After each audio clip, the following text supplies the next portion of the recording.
dia eu vou apresentar o meu trabalho de conclusão de curso, que é sobre a gestão da Supernova. As principais palavras-chave desse projeto são gestão do terceiro setor, missão e gestão, né? Então, são essas três coisas que englobam o meu estudo. Para estudar o terceiro setor, o modelo usado foi esse modelo Trevo. O modelo Trevo ele é bastante simples. Ele é simples, ele apresenta todos os elementos de gestão que estão envolvidos no terceiro setor. Então você tem a principal relação de serviços e sociedade. Nessa direção aqui você tem a missão da empresa, ou a missão da organização, né? O serviço que é prestado para um determinado público. Você tem as pessoas, os voluntários, os trabalhadores e os recursos financeiros e materiais. E o grupo gestor que amarra toda a organização e que faz a relação com o que está fora. Esse modelo, por ser um modelo simples, ele foi complementado com outras contribuições de outros acadêmicos. Então, o acadêmico que mais impressionou nesse sentido foi Peter Drucker, que é uma pessoa que é de mercado, que tradicionalmente não é um teórico do terceiro setor, né? E ele escreveu um artigo em 1989 em que ele falava que o terceiro setor é o modelo de negócio que é de maior sucesso. Por quê? Porque associa as pessoas a uma missão, né? E aí ele foi defendendo que na questão da estratégia e na questão do conselho de administração, quando você associa a organização toda com a missão, você tem uma eficácia maior.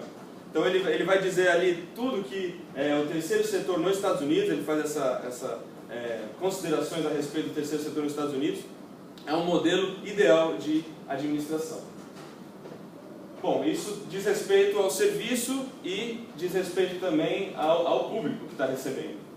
Mas outros teóricos, esses brasileiros agora, como a Bozo, bastante representativa, vai dizer que a maior dificuldade é você dar condições para o desenvolvimento dessas pessoas no terceiro setor. Essa pesquisa que ela fez diz exatamente isso, que o terceiro setor tem dificuldade de desenvolver as pessoas. O Faulkner, por outro lado, vai falar sobre a transparência, que a transparência é o que legitima os recursos, né? Então, se não tiver transparência, nada do que é feito, as intenções, a missão, toda ela cai por terra porque a sociedade não apoia.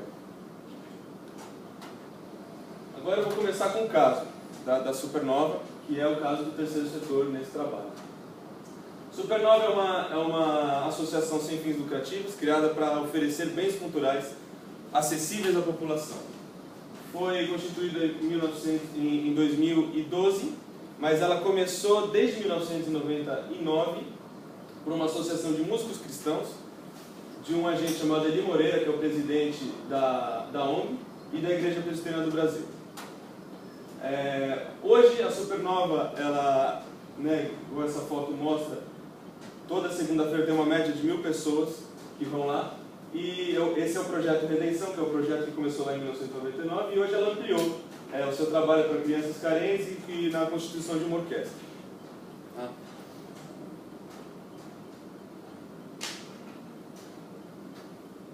Aqui.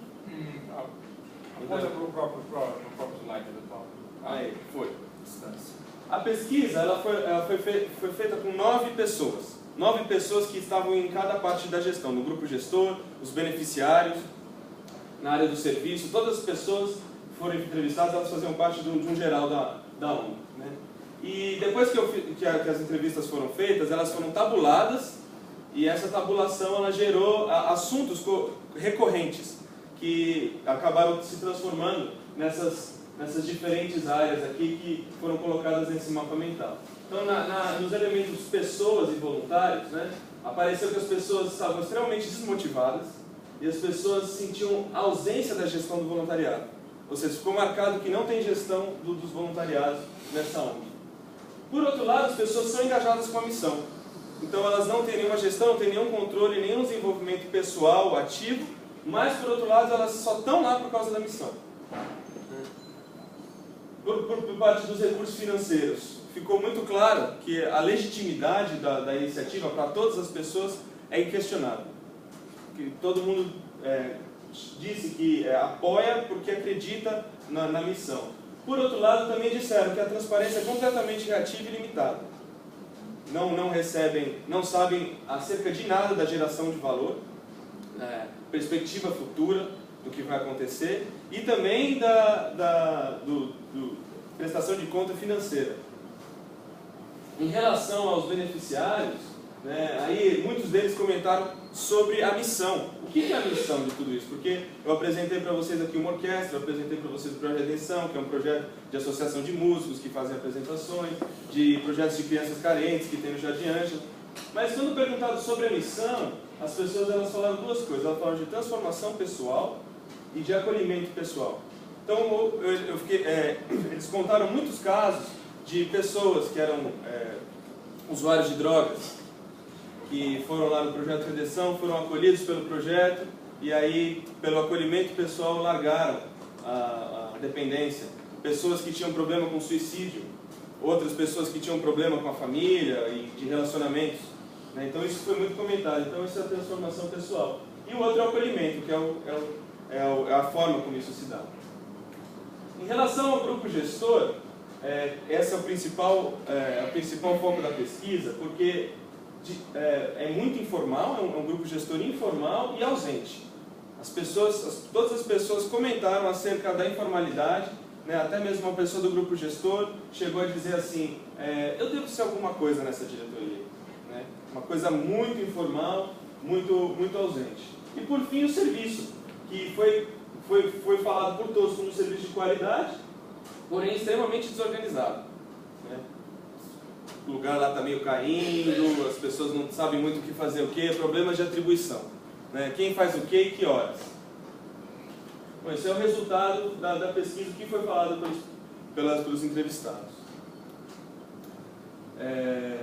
E por fim, na conclusão, aí aparece um mapa geral de três aspectos, fio-condutores, que apareceram durante a pesquisa toda. Um dos fio-condutores foi a força da missão. Sempre quando a missão era voltada, a missão, e aí retomando o que falava o Peter Drucker a respeito da missão, de como isso gera desempenho na organização, a missão foi falada o tempo todo. Não, essa missão, eu acredito nisso, o serviço que é prestado é bom, os talentos que estão lá, as pessoas que trabalham, os voluntários, eles somente trabalham por causa dessa missão. Isso realmente é a única coisa que atribui sentido para o que eles fazem.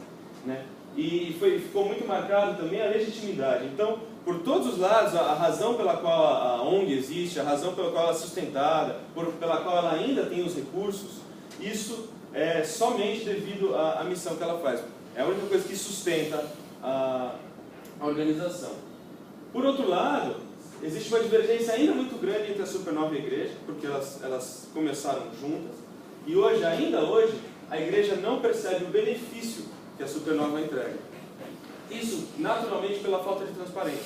Como não tem nenhuma prestação de conta, não tem nenhuma delimitação do espaço, não é delimitado, a igreja não sabe onde a Supernova começa, e a Supernova não sabe onde a igreja começa, não tem a delimitação desse espaço, não tem como se saber quem está fazendo o quê.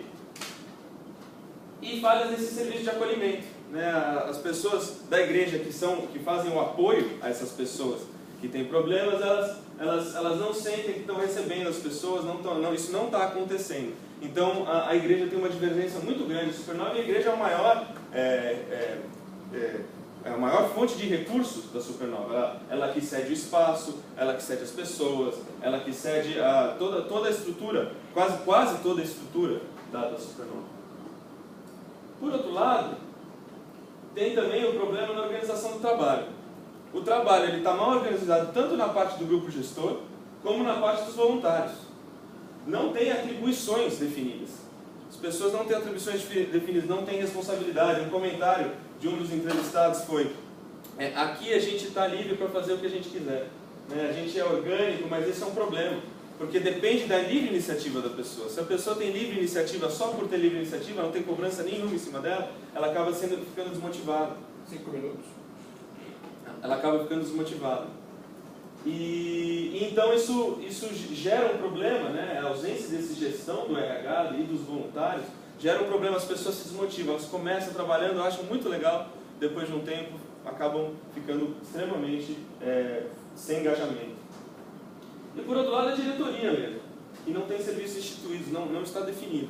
Não está definido quem é o tesoureiro, quem é o secretário, né? Isso é uma grande informalidade nesse lugar. E esse problema de organização do trabalho, exatamente eu volto nas considerações dos teóricos.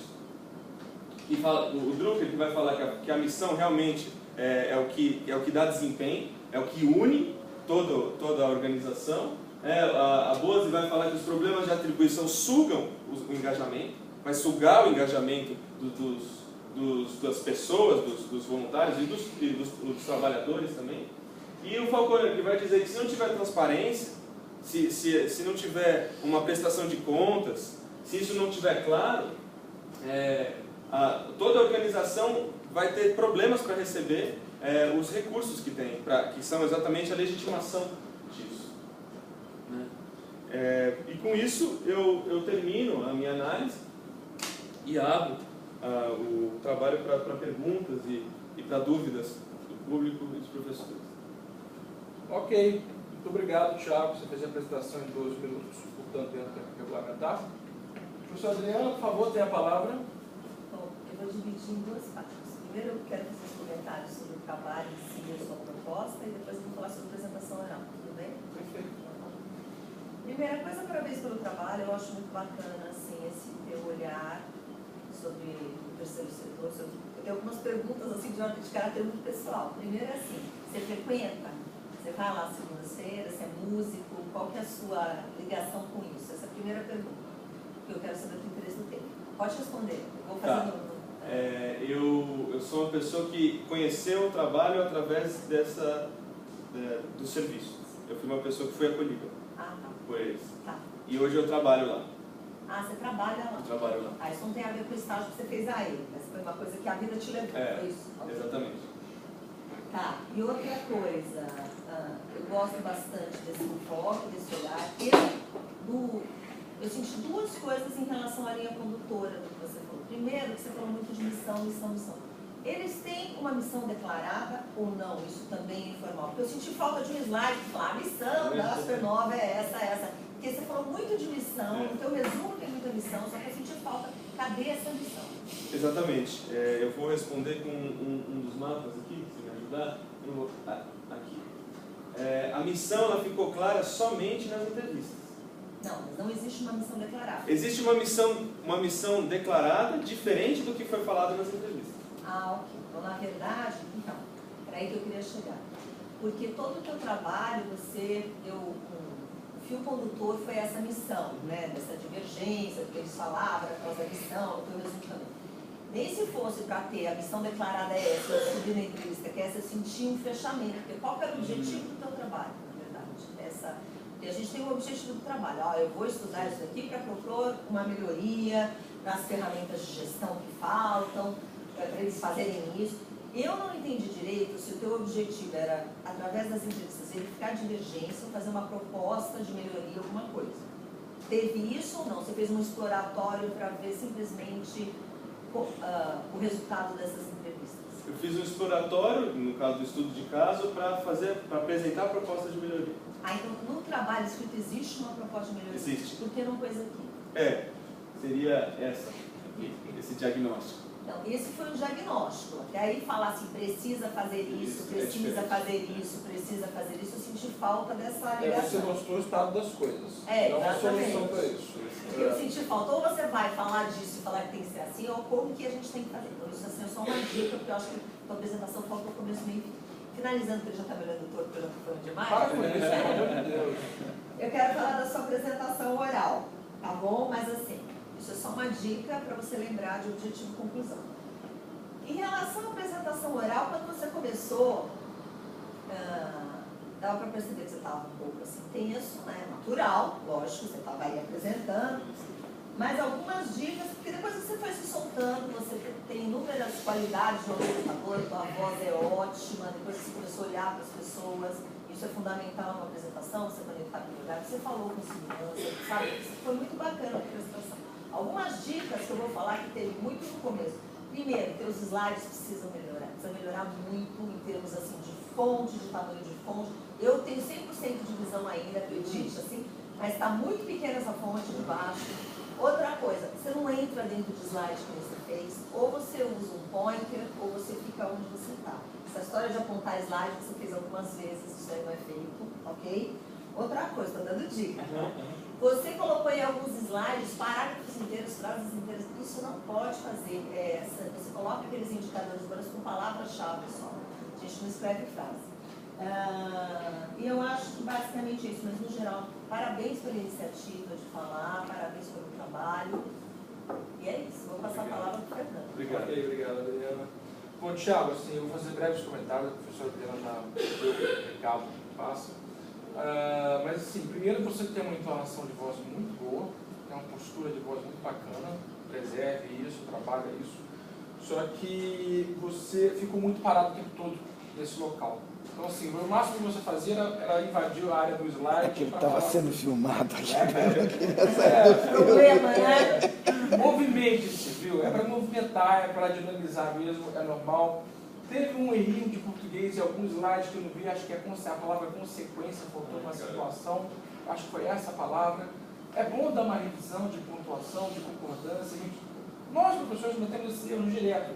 Se a gente não fizer uma revisão do slide antes da sala de aula, vai ter os mesmos erros que vocês. Então, assim, é natural, mas é preciso passar por esse processo de revisão. E eu acho o seguinte, eu acho a sua apresentação um tema muito interessante, mas talvez seria mais interessante ainda como, se você pegasse cada uma dessas três grandes vertentes aí, igreja sem percepção do benefício, força da missão e problema na organização do trabalho, e separasse isso em slides distintos e fosse comentando cada item como se fosse em bullets e explicando para a audiência o que estava passando. Você ficou preso o tempo todo nesse slide só. Eu acho legal essa sua capacidade de concisão, mas nesse momento, que digamos assim, era o principal entregável do seu trabalho, você poderia ter gasto um pouco mais de slides com isso para valorizar o que você fez. Isso foi muito bom. Então, assim, é uma questão de valorizar e de dar um pouco mais de dinâmica à sua apresentação. Tá ok? É isso aí, Thiago. Me dá licença agora 5 minutinhos vocês dois e a gente já chama vocês em seguida. Tá ok?